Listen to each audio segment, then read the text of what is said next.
Buenas tardes, profesor. Mi nombre es Katia Alvarado García y voy a presentar mi segundo examen parcial de Derecho. En este video hablaremos sobre el derecho civil y el derecho familiar. Introducción. En este segundo video de Derecho hablaremos sobre las personas, cosas y bienes y derechos, también sobre los actos jurídicos, contratos, bienes y sucesiones y también sobre el derecho familiar. El derecho civil en México se ocupa de regular los derechos y obligaciones de los individuos desde el momento de su concepción hasta su muerte. Para regular las figuras o relaciones jurídicas del derecho civil, en nuestro país existe un Código Civil para representar cada estado de la República Mexicana y un Código Civil federal. En esencia, estos códigos civiles contienen disposiciones muy similares. Sin embargo, se recomienda consultar la legislación del estado del lugar del domicilio de las personas físicas, cuando se trate de casos relacionados con el estado o capacidad de dichas personas físicas. El derecho civil es la rama del derecho privado que contempla temas relativos a las personas, los bienes, las sucesiones, las obligaciones y los contratos. Las controversias que se susciten en relación con estos temas serán del conocimiento de los tribunales judiciales competentes en materia civil. Empezaremos con el primer tema, que son las personas. Los códigos civiles disponen que las personas físicas adquieren su capacidad jurídica con el nacimiento y la pierden con su muerte. La ley dispone además que desde el momento en que un individuo es concebido, entra bajo la protección de la ley y se tiene por nacido para efectos legales. Una persona se distingue de otra por el nombre, el domicilio, los actos del estado civil y el patrimonio. La minoría de edad, el estado y otras capacidades injurídicas son restricciones a la personalidad jurídica. Sin embargo, los incapaces pueden ejercitar sus derechos o contraer obligaciones por medio de sus representantes. La persona moral. El término persona moral, también conocida como persona jurídica, antes era más sencillo de definir, pues se hacía en cuanto a que hubiese muchas personas físicas juntas con un fin determinado y organizadas a través de un documento jurídico, un contrato, una ley, un reglamento, un decreto o incluso una constitución. Denominación o razón social. Equivalente al nombre se compone de dos elementos, la denominación o razón social, en sentido estricto, y el régimen social, que es el tipo de persona moral de que se trate, como puede sociedad anónima, sociedad civil, etc. El domicilio. Las personas morales tienen su domicilio en el lugar donde se haya establecida su administración. Patrimonio. Este se compone por todos los bienes, derechos y obligaciones tasables en dinero que tiene la persona moral, haciendo la aclaración de que el patrimonio de la persona moral no es el mismo que el de las personas físicas que la componen. Capacidad. Finalmente, la capacidad que tienen todas las personas morales, sin embargo, esta está limitada a su objeto social y, a su vez, solo puede ser ejercida por conductos de sus representantes, quienes por lo general son sus administradores y directores. Patrimonio. El patrimonio se concibe como un conjunto de relaciones jurídicas pertenecientes a una persona y que son susceptibles de valoración pecuniaria. Dichas relaciones jurídicas se encuentran integradas por derechos y deberes, es decir, el activo y el pasivo. La importancia del patrimonio recae con la relación con la persona, lo que significan los derechos que responden a una obligación. Ahora pasaremos a los actos jurídicos. Y voy a decir que es un acto jurídico. Son manifestaciones de voluntad que se exteriorizan por medio de una declaración o comportamiento. No basta con la simple intención. El acto jurídico debe perseguir un propósito jurídico específico y determinado, es decir, el autor pretende crear, modificar o extinguir derechos subjetivos. Los elementos de los actos jurídicos son el o los sujetos, la manifestación de voluntad, el objeto, la causa, la forma. Son los elementos sociales de acto o negocio jurídico que no pueden faltar, pues hacen su esencia y de ellos depende la existencia del acto jurídico. Ahora diré la clasificación de los actos jurídicos. Se clasifican en actos positivos y negativos. En los primeros, el nacimiento, modificación y extinción de un derecho depende de la realización del acto. Tal es, por ejemplo, la firma de un pagaré, la entrega de una suma de dinero, la realización de un trabajo o de una obra de arte. Actos unilaterales y bilaterales. Los actos jurídicos son unilaterales cuando para su perfección requieren de la voluntad de una sola parte, que puede ser una sola persona. En el caso del testamento, o la voluntad de varias personas, pero que son una sola parte, pues su voluntad es expresada con el mismo sentido, como por ejemplo, en el caso de las comunidades que representan por un administrador. Actos entre vivos y actos mortis causa. Los actos jurídicos cuya eficacia no depende del fallecimiento de aquellos de cuya voluntad emanan se llaman actos entre vivos, como son los contratos, cuando no deben producir efectos, sino después del fallecimiento de aquellos de cuya voluntad emanan. Se denominan actos mortis causa o actos de última voluntad, como son los testamentos. Actos gratuitos y onerosos. Actos a título gratuito o simplemente gratuito son aquellos en que la obligación está a cargo de una sola de las partes y responden a un propósito de libertad. Tales los testamentos, la donación, la renuncia, sin un cargo a un derecho. Y terminaremos con los actos formales y no formales. Actos formales y no formales. Actos formales o solemnes son aquellos cuya eficacia depende de la observancia de las formalidades ordenadas por la ley. Son no formales o no solemnes aquellos cuya validez no depende del cumplimiento de solemnidad alguna. Hechos jurídicos. Un hecho jurídico es el comportamiento de una persona o acto de la naturaleza que tiene consecuencias jurídicas en un determinado territorio. Una persona al realizar un comportamiento puede estar realizando un hecho jurídico sin tener conocimiento de ello, o puede estar realizándolo a sabiendas de que su comportamiento tendrá consecuencias jurídicas y podemos clasificarlo de acuerdo a diferentes criterios, según su agente productor, son naturales y humanos, según necesiten para concretarse uno o más sucesos, simples y complejos. Requisitos de los actos jurídicos. Requisito de existencia. La doctrina general del derecho señala como tales la voluntad, el objeto y las solemnidades de nuestro derecho positivo, el Código Civil para el Distrito Federal. Habla de los dos primeros en su artículo 1794, advirtiéndose que, en tratándose de las solemnidades, se hace necesario el examen del régimen general de la ley, a fin de estar en condiciones de conocer qué actos jurídicos tienen el carácter de solemnes. Requisitos de validez. Agente capaz. La persona debe tener plena capacidad civil del ejercicio. Si es agente incapaz absoluto, el acto será nulo. Si el agente es incapaz relativo, el acto será anulable. Objeto físico y jurídicamente posible. El objeto no está legalmente vedado ni va contra la moral. Fin lícito. Observancia de la forma prescrita bajo sanción de la nulidad. Por regla general, la forma es libre en los actos no formales, pero para los actos formales o solemnes, la ley señala determinada forma. Consecuencias de los actos jurídicos. Los efectos de los actos jurídicos son la creación, modificación, transferencia, transmisión o extinción de derechos y obligaciones. Por tanto, el efecto de un acto jurídico es la relación jurídica que engendra. Invalidez de los actos jurídicos. La invalidez del acto jurídico. La invalidez viene a ser la ineficacia producida por vicios intrínsecos al acto, en tanto que la ineficacia es general en cualquier situación en la que el acto deja de producir sus efectos. Es más, un acto válido puede devenir ineficaz. El Código Civil reconoce únicamente dos formas de invalidez del acto jurídico, la nulidad y la anulabilidad. El acto inválido o que no produce efectos, acto nulo, o no los produce con la estabilidad prometida, acto anulable. Y ahora pasaremos al siguiente tema, que son los contratos. Un contrato es un acuerdo legal, oral o escrito manifestado en común entre dos o más personas con capacidad jurídica, partes del contrato, que se vinculan en virtud del mismo, regulando sus relaciones a una determinada finalidad o cosa, y a cuyo cumplimiento pueden compelerse de manera recíproca, si el contrato es bilateral, o compelerse una parte de la otra, si el contrato es unilateral. El convenio es, en derecho, una decisión tomada en común por dos o más personas por una junta, asamblea o tribunal. También se denomina así a un pacto, tratado o resolución de organizaciones, instituciones, empresas públicas o privadas. Un contrato es un arreglo bilateral que establece una relación jurídica entre las partes involucradas. Un convenio es un acuerdo voluntario que no se encuentra sujeto a la ley. Siempre puede existir un convenio sin haber contrato, pero para que se lleve a cabo un contrato siempre debe de haber un convenio. A diferencia del convenio, el contrato busca crear obligaciones que pueden modificarse, transferirse o extinguirse legalmente. Ahora voy a decir la clasificación de los contratos. Por la naturaleza del vínculo, que son unilaterales o bilaterales. 2. Por su objeto, onerosos o gratuitos. 3. Por su forma, solemnes o no solemnes. 4. Por el efecto jurídico que producen, obligatorios o resolutorios. 5. Por la forma de su existencia, principales o accesorios. 6.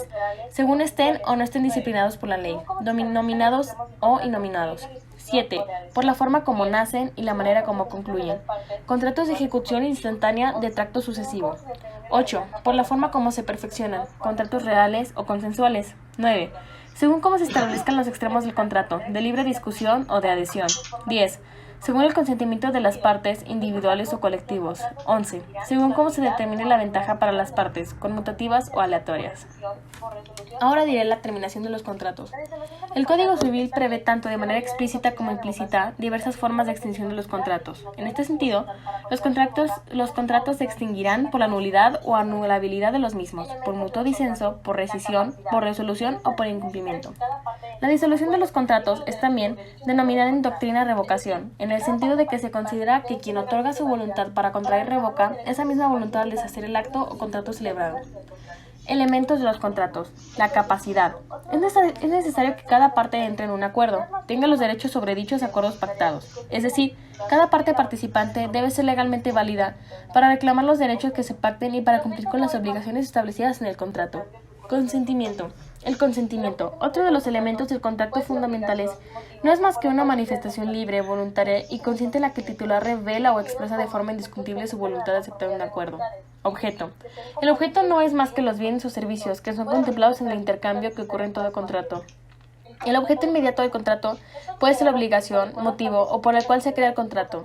Los vicios en el consentimiento son definidos como los defectos que afectan a la conformidad de voluntades, es decir, que son componentes que impiden que el consentimiento pueda reunir las características necesarias para su validez. El contrato de promesa es considerado aquel por el cual las partes se obligan a celebrar un contrato determinado en un plazo específico o a partir de un evento futuro denominado condición. Contratos traslativos de dominio, compraventa, donación o mutuo. ¿Qué es un contrato traslativo de dominio? Son contratos donde se transmite el bien y la transmisión de la titularidad de los derechos que sobre el mismo se tienen, siempre bajo la perspectiva de que las partes concertantes cumplen con lo que se incumba obligacionalmente. Contrato de compraventa. El contrato de compraventa es aquel en que una de las partes llamada vendedor se obliga a transferir la propiedad de una cosa o de un derecho a otra llamado comprador, quien a tu vez se obliga a pagar por ello un precio cierto y en dinero. ¿Qué es el contrato de permuta? El contrato de permuta es por el cual los permanentes se obligan recíprocamente a intercambiar el dominio de una cosa por otra.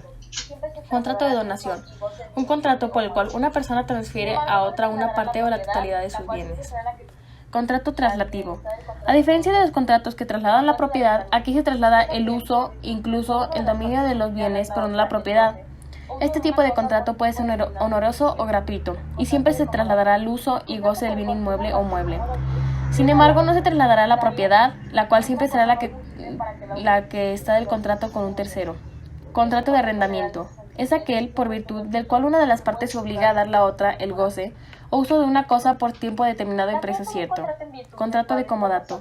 Contrato por el cual una parte comodante entrega a la otra, comoditario, una cosa no fungible para que la use y disfrute, con la obligación de devolverla.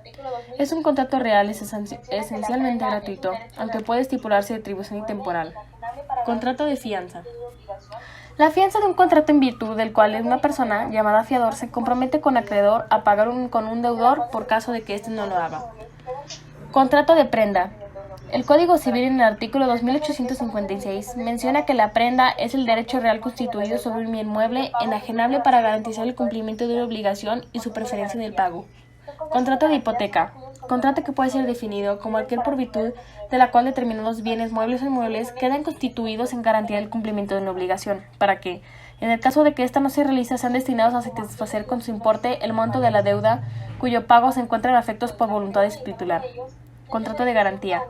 Los contratos de garantía son aquellos contratos accesorios que se suscriben para asegurar el cumplimiento de un contrato principal. Así, solo serán exigibles cuando no se cumpla la prestación principal. Los contratos aleatorios se definen como aquellos en los que no existe una equivalencia de prestaciones en los contratantes, pues la que debe realizar uno de ellos depende de que surja o no algún acontecimiento. De este modo depende del azar o de la suerte. Contratos de gestión colectiva.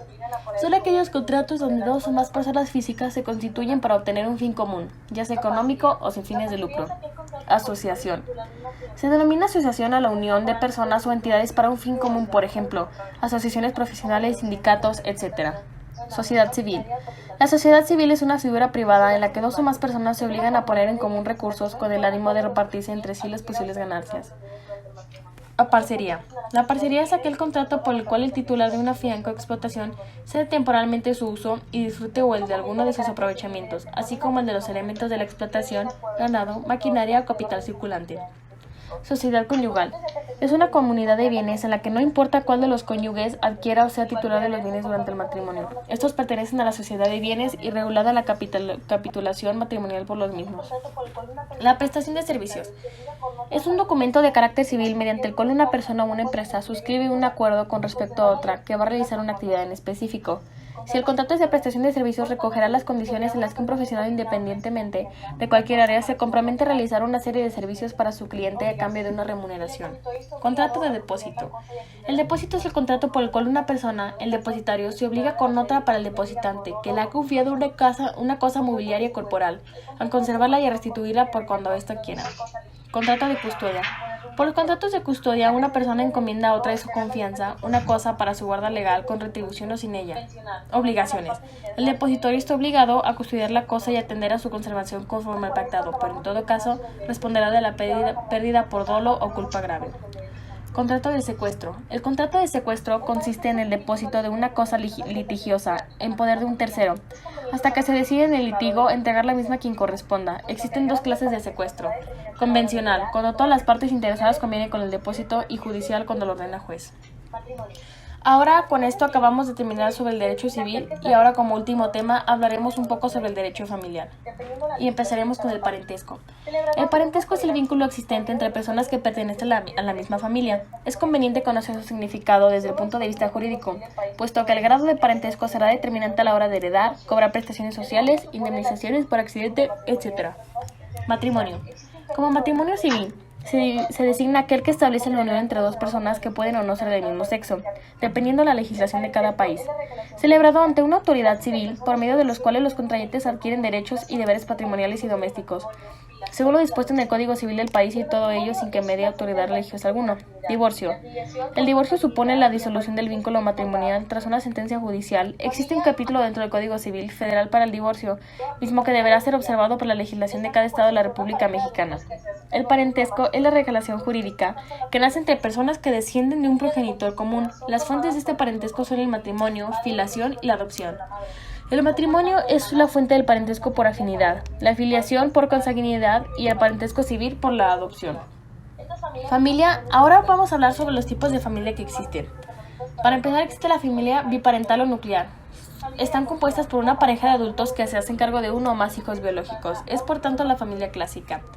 Familia reconstituida. Son formadas, por ejemplo, por los hijos biológicos del padre y los hijos biológicos de la madre. Son por tanto hermanastros que forman una familia por haber unido a sus padres tras separarse de sus anteriores parejas. Familias adoptivas. Estas familias son más comunes en los países desarrollados, cuyas familias tienen más recursos económicos para adoptar niños de su propio país o de otros. Familia de acogida. Una pareja o un adulto en solitario decide acoger en su casa a uno o más niños hasta que encuentren un hogar permanente.